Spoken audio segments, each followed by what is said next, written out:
Welcome to the Authority File. I'm Bill Mickey, your host and the editorial director at Choice.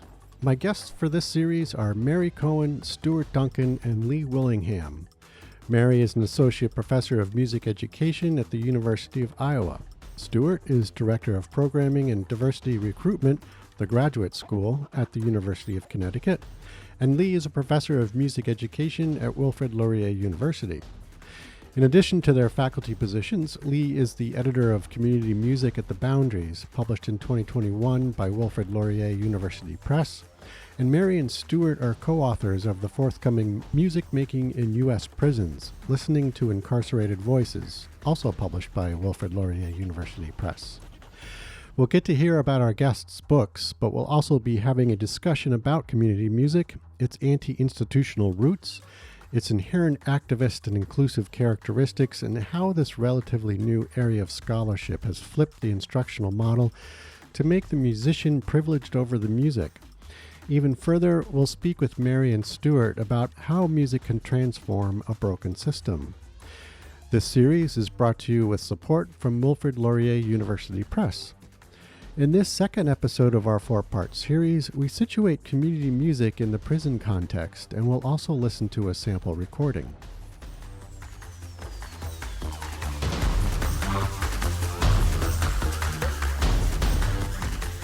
Mary and Stuart, you co-wrote the forthcoming book called Music Making in U.S. Prisons, which situates community music in the carceral state.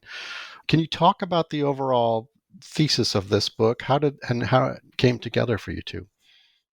Sure. I'll start. And Stuart, I'm going to invite you to just join me in this conversation as you see an idea. Feel free to interrupt and join in. In this book, we are examining basically what the role is of music making in U.S. prisons, and with the point that the U.S. prison system is extremely harmful. The prison industrial complex is a very unhealthy way of dealing with basic social problems. And that there is a strong need for everyone in society to be rethinking some of these social problems and noting how we could progress in a much better way. And in our research, we've been looking at the history of music making in U.S. prisons. We've been looking at current practices and research with music making in prisons. And some of the commonalities among the research is that music making in prisons provides a space for personal and social growth for anybody participating, whether they're a person in custody or someone in the community joining the men in the prison or the women in the prison, and the opportunity to connect with people outside of prison. And so a common way of thinking about music making in prisons is that it provides these musical outlets for people in prison, yet that, yes, that's accurate, but our take is that the function of music making in prisons is much broader. I had 10 years before the pandemic of leading the Oakdale Prison Community Choir, made up of people incarcerated in an Iowa prison and people in the community. And through these experiences, it's just been so clear that music making has so many unique elements that provide an opportunity for personal reflection, for communal connections, and then ideally, and this is what we hope will happen more as these programs continue to develop, is abolishing the harmful aspects of prisons. Stuart. Yeah, I think Mary, you've captured the book beautifully. I'd like to sort of foreground one of the quotes that we use in the book from Michael Santos. Michael Santos served for 26 years and is now, a very prominent figure in talking about his experiences within the incarceral system. And this quote goes, "If the end goal is to warehouse human beings, then the American prison system is a costly but effective design. However, if the goal is to prepare people to live as law-abiding, contributing citizens, then objective data suggests that our prison system is a stellar example of failure, ripe for reconsideration." And that's always spoken to me as we've been working our way through this book, that really, how can we reconsider such an ingrained, especially in the United States, it's such a problematic system. And I think it's through music that we have a lens into starting to unpack what this reconsideration could look like. I don't think music holds all the problems. For sure, it's not the silver bullet, as it were. It is a chance to sort of really shine a light on certain areas, bring things to the fore, and then really start to think like, what are the next steps that we can, what we need to do, and what other folks can do as activists, as thinkers, as researchers, to start to reconsider is how are we warehousing humans in this system, and how can we move beyond this to something that is towards healing the harms that occur across multiple facets of the prison industrial complex. Right. Yeah, I think we can definitely talk about how music contributes to that. But your book also is offering an historical perspective on music making in prisons. I'm wondering if you could talk about whether there's some perhaps an evolution of music making in the prison system prior to the more modern age of mass incarceration versus how things were prior to that. And in other words, how did the tough on crime era impact music making and music education programs in prisons? This is a really, really big question. Yeah. There's lots of elements to answering it. So, I mean, the element of what was happening within prisons and the what was happening even within music education, and how music educators were doing their work in schools, and to what extent were they even aware of prisons.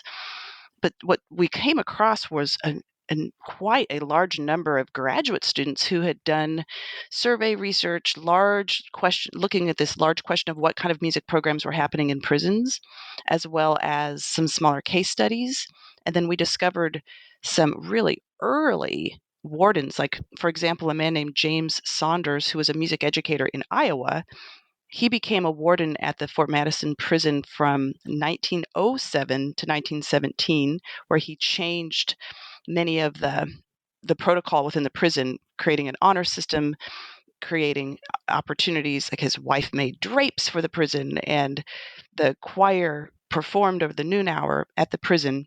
So the one central pattern was that the wardens themselves, who have currently have unilateral power of what was going on, if that warden was progressive or had a strong music background, then there were many music activities happening, like in Nebraska and San Quentin and Chino State and Moberly, Missouri.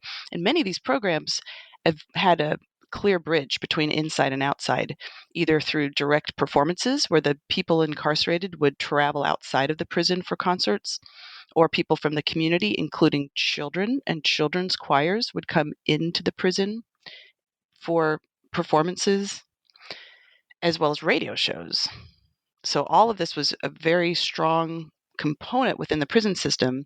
And then a major shift happened in 1970s, where Robert Martinson's article came out, Nothing Works, with respect to rehabilitation, and the shift just moved away from, even though there were people back in the 70s calling for abolition of prisons, early 70s, Faye Honey Knopp said that prisons are not working, and they created a handbook that's still available online of all sorts of ways we should be decarcerating. They even used a word called excarceration, which would be programs like community mediation centers. And one little element that we don't go into in extreme depth in the book, but I sure hope some more people will do some research on this. There's a man named Charlie Musgrave who just turned 89 last week, and for 22 years he was the music educator at the Indiana State Prison. It was from 1974 to 1995, while the incarceration rate was starting to skyrocket. And he said that only 2 people in those 22 years of the people that he worked with, to his knowledge, only 2 people out of all of those music students ever came back to prison. But in 1995, when he left the job, he said that the prison administrators did not replace him because of a money cost. They said they didn't want to spend the money on a music education program. So that shift away from rehabilitative programs, as well as even the crime bill of 1994 that eliminated Pell Grants for people in prison in the United States, that closed a lot of the higher education programs in prisons, also closed some of the music programs, because there were a lot of college and prison programs that had music classes that ended up closing. Okay. Lee, your book includes a section on the boundaries of prisons. Can you talk about the contributions to that section? Do any chapters in particular stick out to you? Yeah, I'll just hold the book up. Just a little self-promotion here. There were five. There were five chapters that focused on boundaries, dealing with prisons. The book is about boundaries, where music lives outside of the center, and prisons, of course, is an intriguing section. There's the wonderful chapter by Mary and her co-writers Jonathan Cana and Rich Weinmuller, and then Kirsten Anderson, who works in a creative workshop program with prisons in Scotland, outlines her program, and it's very enlightening. Again, we have a women's prison in Portugal that studied piano and piano composition, Inês Lamela, and a lovely whimsical chapter called "The Songbird House," written by a music therapist in a women's federal prison. And all of these chapters give a like really unique perspectives on work inside, and each one is different. I mean, Mary's, we're familiar a lot because of Mary's choir, the Oakdale Choir, but the other prisons are doing some really rich things with art and music composition.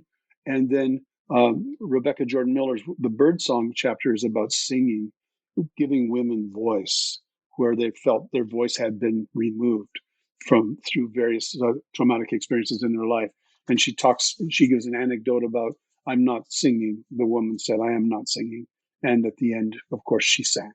So there's a lot of redemption in this section of the book. I'm really proud of it. Right. Excellent. So, Mary, as Lee mentioned, you have a chapter in this book. Can you talk a little bit about the positive effects of choral singing and musicking for incarcerated people? What individual and communal benefits do incarcerated folks experience by singing and playing music? And then to you and Stuart's earlier points, what are the broader implications for these activities in terms of, sort of the social aspects of that? Another great question, Bill, about choral singing and community music making and all the outcomes of that. There's a lot of research that indicates well-being outcomes of choral singing related to lung capacity and immunity, immune system, social connections. So all of those well-being outcomes that anybody experiences with choral singing occur absolutely within prison contexts.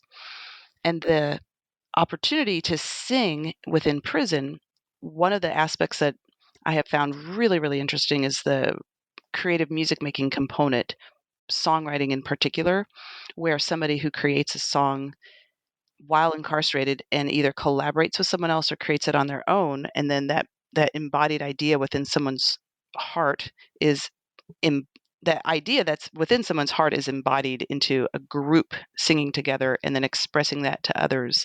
And so that includes both those personal growth components, social growth components, as well as the broader societal awareness of people in the community starting to realize that we have a lot in common. And a particular song written by Richard Weinmuller, who was one of the co-authors of the book chapter that I wrote in Lee Willingham's book, is called "The Person I See." And when he wrote those lyrics, I noticed immediately the connection between the concept of Ubuntu, the South African concept that who we are is how we relate to other people, that my humanity is inextricably bound with your humanity. His lyrics express that really, really beautifully. And so that's kind of this interesting example of a choral singing experience that started out with a personal reflection on his behalf. He wrote it actually in honor of someone that he met who volunteered at a different prison, who he found this really deep respect for. And so he expressed that care and respect for this individual, the person I see, into this set of lyrics that the choir sang. And that particular individual came into the prison for the concert. So again, those layers of relationships that are built. Another layer of relationship that is built is the relationship between people in prison and their families, whether those family members are people that they have a direct connection with, someone who's living or not. Songs written for example, children, or for parents, for brothers, for siblings, all of those experiences seem to really create that deep space for a broader social connection. Stuart, would you like to add a little more to this general idea that we're talking about? Yeah, I think maybe dipping deeper into this sort of normalization for folks who are outside of the prison system, just members of the public, able to come in and see potentially either within the prison system or itself or within another building outside of it, if the incarcerated folks are singing externally, it's just a sense of being able to connect and shine a light on really individuals that are often stripped of that sense of identity, right? Mm. They're given a number, they're told you wear this outfit, you're not going to, everything is sort of stripped away from that individuality. And so when you have that sharing in that public space, there is a sense of that individual identity and that group identity being acknowledged. And I think for the person outside, the public member coming along gets to see beyond what they might just hear written in the popular press or what comes out in the news, which always tends to be sort of the most intense or intensifications of particular experiences. It kind of normalizes and allows people to see perhaps something beyond what they might have read in the newspapers or seen on the TV or whatever, So I think it's really that important part of it is that public connection and right. Those relationships that occur or the relationship at least between being seen, being heard. That's stripped away in the incarceral system. Okay, excellent. So, Mary, I'm really happy to say that you've provided a recording sample of "Person I See," which you've just described. I'm wondering, we'll close out this episode with a sample of that song, and I'm wondering if you could just ahead of that just talk a little bit about why this is a particularly representative piece of music in terms of community music being developed in sort of a carceral context. Sure. So the song itself, "The Person I See," is a song where he's reflecting on someone he cares deeply about, and this idea that the person I see inspires me to be the person in you are some of the lyrics. So as I've reflected on the concept of Ubuntu, that we're all connected, and that sense of our common humanity is a really meaningful outcome of some music education programs in prisons. So the opportunity to reflect on that concept of Ubuntu, and then when we used the song in the Oakdale Choir, we also had some reflective writing exchanges where participants in the choir wrote reflections as to what they thought the lyrics of the song meant to them, and then the members of the choir were able to exchange those ideas and reflect on that. So the lyrical component of an original song, or any song, but especially an original song, gives members an opportunity to really connect with one another as far as how they're experiencing the expression they're trying to share. And this particular individual, Richard, is very, very, very thoughtful, wise, spiritual person that has a deep ability to look at things from a very creative way. So that chance for us to sing together gives us an opportunity to express his song.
You just heard from Mary Cohen, Stuart Duncan, and Lee Willingham. Mary is an associate professor of music education at the University of Iowa. Stuart is director of programming and diversity recruitment, a graduate school at the University of Connecticut. And Lee is a professor of music education at Wilfrid Laurier University. This episode is brought to you in part by Wilfrid Laurier University Press. Join us next week for a discussion about community music and its activist roots and characteristics. But they're really more interested in the impact that it has or the effect that it has on the musicer and the music listener. And so if we start looking at music as being the musician that we're privileging rather than the artifact of music, then we automatically start to see human conditions. We see where there's a power imbalance, or where there's socioeconomic neglect, or where there's environmental justice has not been taking place. And we see, in aging populations, myself included, where the quality of life is enhanced greatly by participatory music making.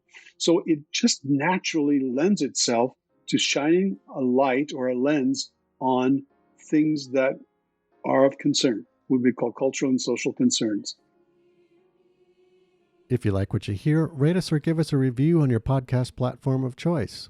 As always, sponsorship and advertising for the Authority File podcast are handled by Choice's advertising manager, Pam Marino, and all of our episodes are produced and edited by Choice's digital media assistant, Sabrina Kofer. That's all for this week. Thanks for joining us.